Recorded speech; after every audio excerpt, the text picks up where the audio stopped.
Welcome once again to the Talking Archive. I'm Josh Jacobs, and a couple of days ago, we played a little bit of a tease from voiceover talent, voiceover coach, audio narrator, as well as author Chuck McKibben. He's the author of the 2017 book Mel Blanc, The Voice of Bugs Bunny, ... and me, inside the studio with Hollywood's man of 1,000 voices. Chuck, tell us about your life growing up and how you got into the broadcasting industry. I think I'm not unique in this at all. I got the bug to be in radio at about age 6. I was watching TV at that age and saw these men on TV wearing suits and ties and trying to sell something to the audience. And I innocently asked my dad, is that a job? Like you go off to your job running a truck terminal every day? He said, son, that's a better job than mine. These men are famous and they're probably rich. They're on national TV.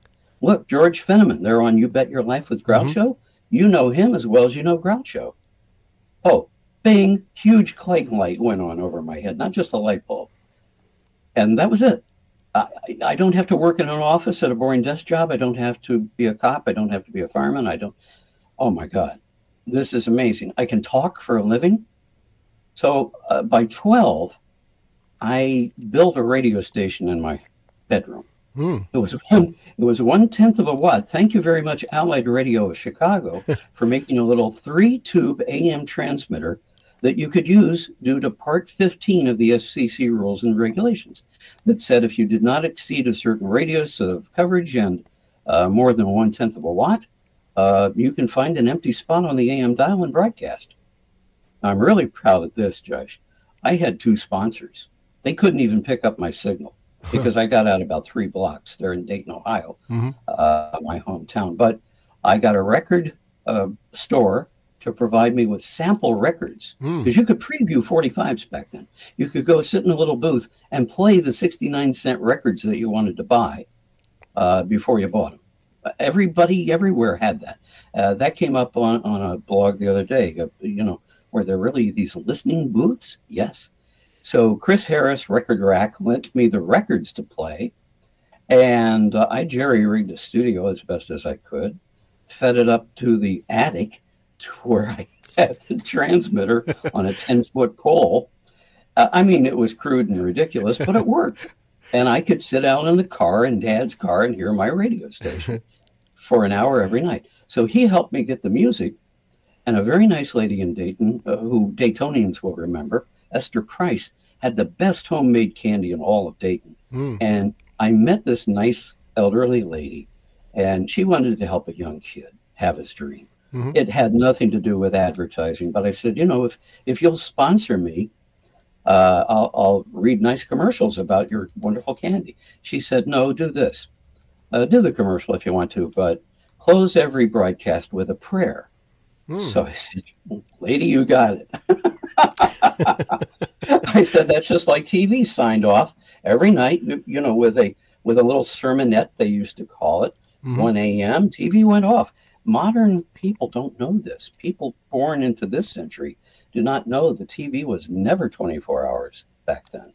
Oh, yeah. And, that started in New York thanks to Crazy Eddie, but then that's a story for another day.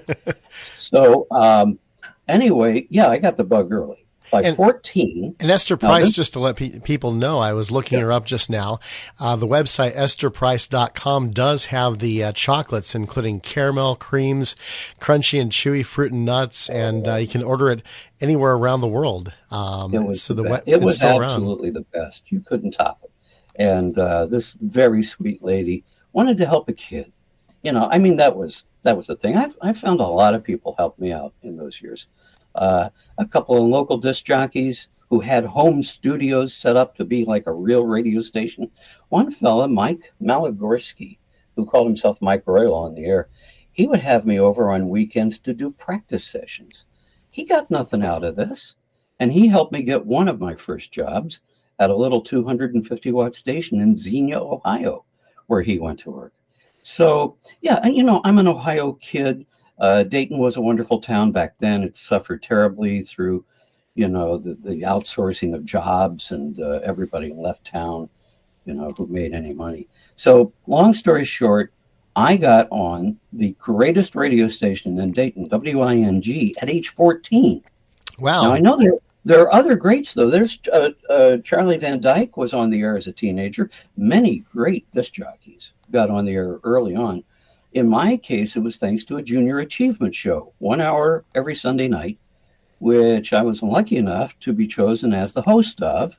And I also wrote and produced in their production studio commercials for the local advertisers who bought some cheap time on that program. Can you imagine? Wow. I think we sold the ads for $2 or something like that. It's funny you mentioned that you were 14 years old because Wing was 1410 a.m. That's right. High Flying Wing, named after the Wright brothers, who were, of course, famous Daytonians. Other famous Daytonians were on Wing. Jonathan Winters, the great stand-up comic who inspired so many others, especially Robin Williams. Jonathan Winters won a talent show in Dayton at a theater that Wing sponsored. They hired him on the spot to be the morning man in the 1950s, but they couldn't control him. The problem with him was that he'd start a live read, and they were common back then, of a commercial, go into a character, and never finish the spot.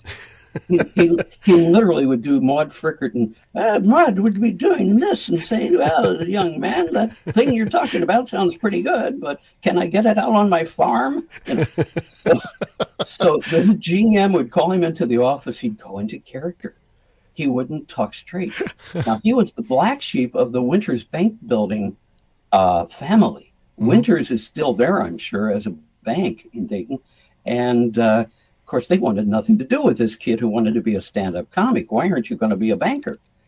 So another famous Daytonian from the suburb of Kettering is Nancy Cartwright. And she was on Wing doing voices. And she met Winters, apparently, and said she was very kind. She wrote me a letter when I told her about my Dayton connection with hers. And she said, well, I was really quite overwhelmed by Jonathan. He was so fabulous and so amazing that I didn't really work with him on Wing, but I did do a few voices for the disc jockeys there. Can you imagine? Wow. Nancy has been honored by Dayton. She's in the Dayton Hall of Fame, Broadcasters Hall of Fame, as is Phil Donahue, who started his talk show on Channel 2 in Dayton. That's right. He was originally in Ohio before he went to Chicago. That's right. That's right. And I knew his announcer, a guy with a magnificently deep voice called C.K. Elston. And I had worked with him at WONE. Now, I think I've sent you a picture of me at WONE because Wing didn't have any jobs for me as a teenager once JA was over. So I went to work at an AM/FM station, a simulcast, every Saturday. As a teenager, I was 16 or 17 at that point. And now I have the Chuck McKibben show on the air on a local radio station. Not the most popular one, but still, And I went out to Xenia, thanks to my friend, and I worked, through high school, about a year and a half in Xenia, which didn't reach anything but the local farm town of 25,000 people. But I had a relative living there, a family member.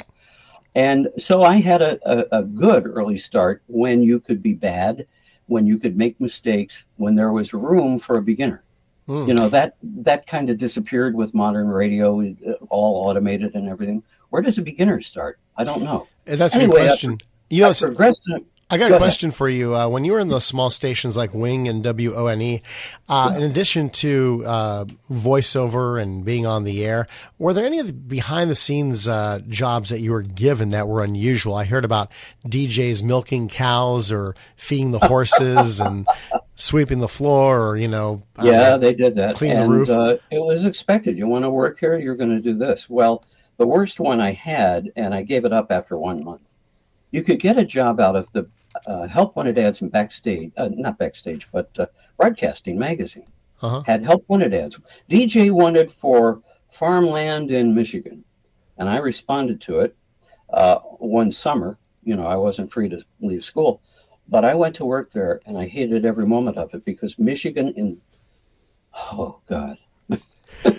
It was so isolated, you couldn't pick up TV. That it couldn't pick up I brought a little Sony portable TV, but I was the entertainment in town and the only entertainment. And they put me on overnights, okay, because I was unproven to them.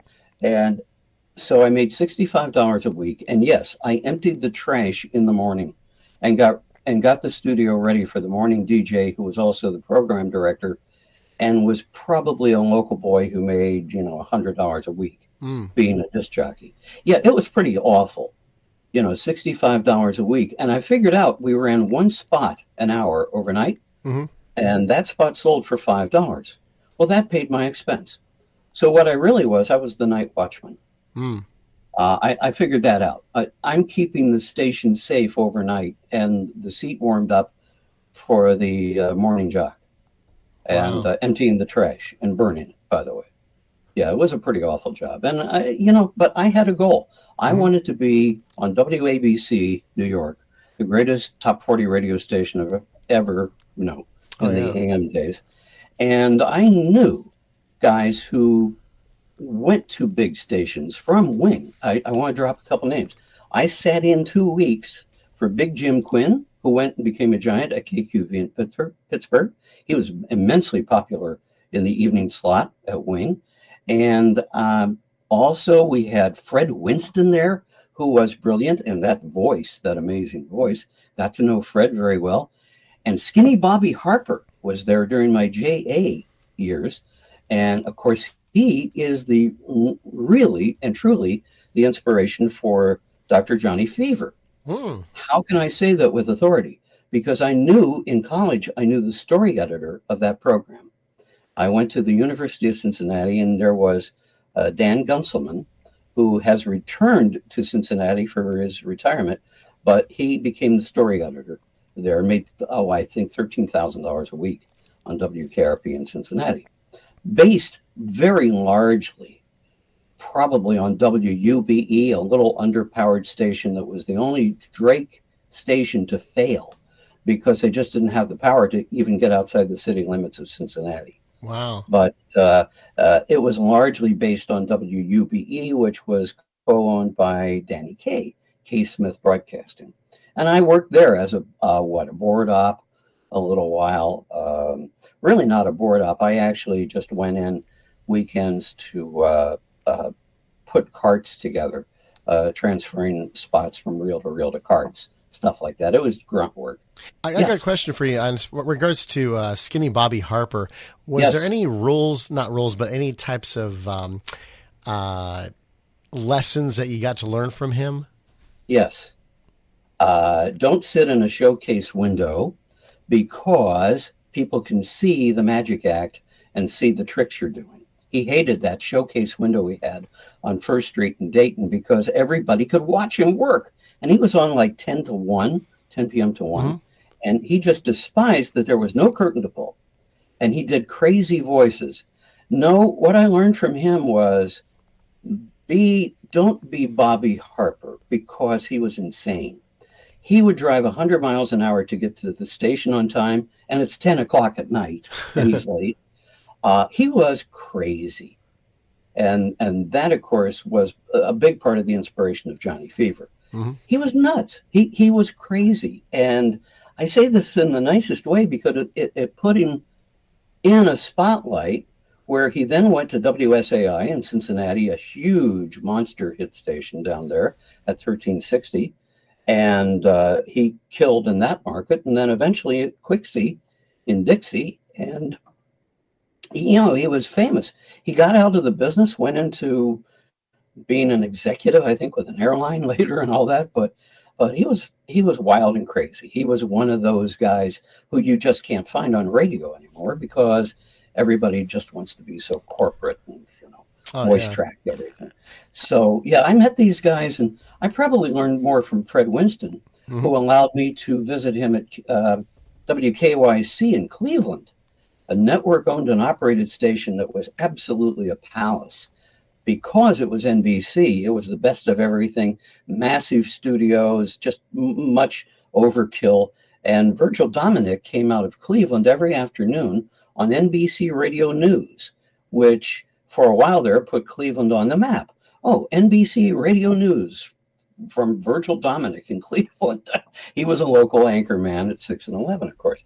Mm-hmm. But, I got around. I'm happy to say I got around and visited as many stations as I could. My dad was so supportive.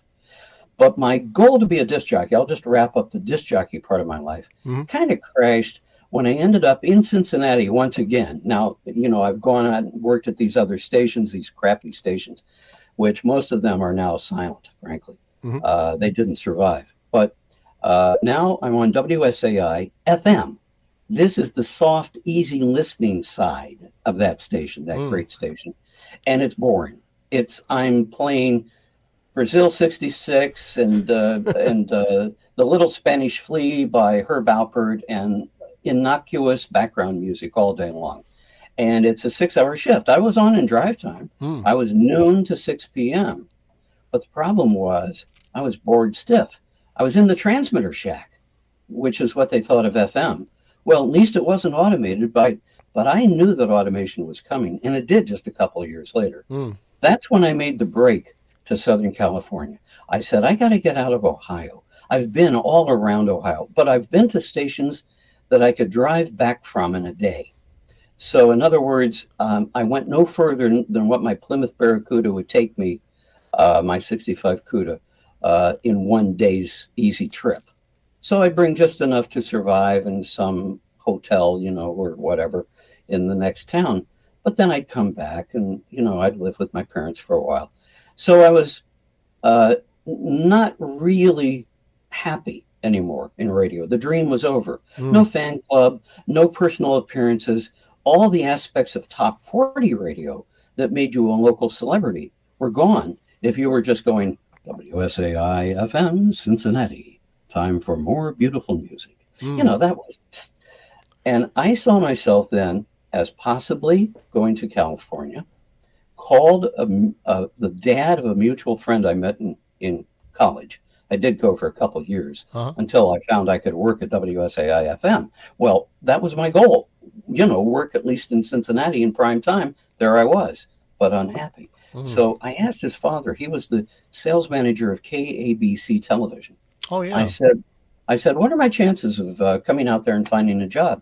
He said, we got a lot of jobs, but you're not going to get one if you don't come out, because we won't hire you from a resume that you mail from Ohio. That doesn't work for us. We need you living here. You want to work in LA, live in LA. Greatest advice I ever got, because that spurred me to travel 3,000 miles in a week in the Barracuda loaded with everything I owned to Southern California without ever being there, without knowing anyone there at all, with no job waiting for me, and $500 in traveler's checks. It was the gamble of a lifetime. And boy, when I left Dayton, I started to cry like a baby, saying, what the hell am I doing? Leaving my parents. I had a little girlfriend there. She was a sweetheart, but I wasn't going to marry her or anything. So basically, I left everybody and everything I knew and did what today Steve Harvey would say. He's made this advice. You got to jump. You want to do something tomorrow that's radically different from what you did today and hopefully better. You got to jump. You can't stay where you are. You can't stand in one place and get anywhere. So true. Look at him. He lived in his car for a while. Now he's a giant star. Oh, yeah. So I did that. I jumped. This is the Talking Archive. I'm Josh Jacobs. We're talking with Chuck McKibben. He's the author of the book Mel Blanc, The Voice of Bugs Bunny, ... and Me, inside the studio with Hollywood's Man of 1,000 Voices. And by the way, if you want to check the book out, just go to Amazon.com. You can purchase it there. And next time, Chuck shares more of his journey into engineering.